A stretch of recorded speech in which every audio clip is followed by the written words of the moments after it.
ಸೌಜನ್ಯ ಅತ್ಯಾಚಾರ ಮತ್ತು ಕೊಲೆ ಪ್ರಕರಣಕ್ಕೆ ಸಂಬಂಧಪಟ್ಟಂತೆ ಮೂವರನ್ನ ವಿಚಾರಣೆಗೆ ಒಳಪಡಿಸಲಾಗಿದೆ.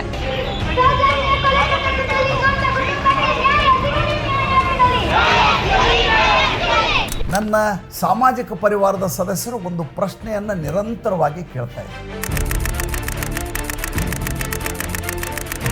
ಮನುಷ್ಯನಾದವನಿಗೆ, ಹೃದಯ ಇದ್ದವನಿಗೆ, ಎಂಥವನೇ ಆದರೂ ಕೂಡ ಆತನ ಕಣ್ಣಲ್ಲಿ ಒಂದು ತೊಟ್ಟು ಕಣ್ಣೀರು ಬೀಳದೆ ಹೋದರೆ ಆತ ಮನುಷ್ಯನಲ್ಲ, ಮೃಗ ಅಂತ ತಿಳಿದು.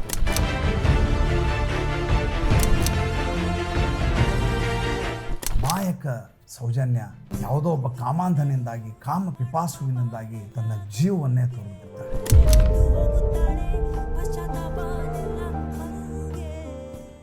ಸೌಜನ್ಯ ಕಣ್ಣಿಂದ ನೀರನ್ನು ಹರಿಸುವುದಿಲ್ಲ, ರಕ್ತ ತಟ ತಟ ತೊಟ್ಟಿಕ್ಕತ್ತೆ. ಸೌಜನ್ಯ ಪ್ರತಿದಿನ ಶಾಪ ಹಾಕ್ತಾರೆ ಈ ಕೆಲಸ ಮಾಡಿದವರಿಗೆ. ಸ್ನೇಹಿತರೆ, ಧರ್ಮಸ್ಥಳ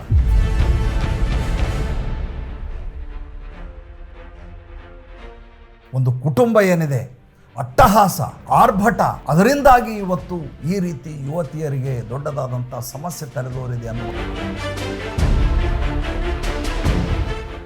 ಇಷ್ಟು ದಿವಸ ಹಿಂದುತ್ವಕ್ಕಾಗಿ ತುಡಿತಾ ಇರುವಂಥ ನಾನು ಒಂದು ಶ್ರೀ ಕ್ಷೇತ್ರಕ್ಕೆ, ಒಂದು ಧರ್ಮಕ್ಷೇತ್ರಕ್ಕೆ, ಒಂದು ಕುಟುಂಬದ ಹೆಸರಿನಲ್ಲಿ ಆ ಕ್ಷೇತ್ರವನ್ನೇ ಮುಗಿಸುವಂಥ ದೊಡ್ಡ ಷಡ್ಯಂತ್ರ ನಡೆದ ಸಂದರ್ಭದಲ್ಲಿ, ಒಂದು ಮೋಡಸ್ ಆಪರಂಡಿ ನಡೆದಂಥ ಸಂದರ್ಭದಲ್ಲಿ ಬಾಯಿ ಮುಚ್ಚಿಕೊಂಡು ಸುಮ್ಮನೆ ಕೂತ್ಕೊಳ್ಳಿಕ್ಕೆ ಸಾಧ್ಯವೇ ಇಲ್ಲ.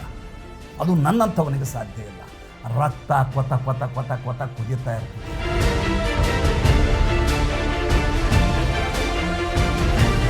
ಸೌಜನ್ಯಾಗೆ ನ್ಯಾಯ ಸಿಗಬೇಕು ಎನ್ನುವುದರಲ್ಲಿ 100ಕ್ಕೆ 100ರಷ್ಟು ಜೊತೆಗೆ ನಿಲ್ಲಬಹುದಾದ ವ್ಯಕ್ತಿಗಳಲ್ಲಿ ನಾನು ಒಬ್ಬ, ಯಾವತ್ತೂ ಮರಿಬೇಡಿ.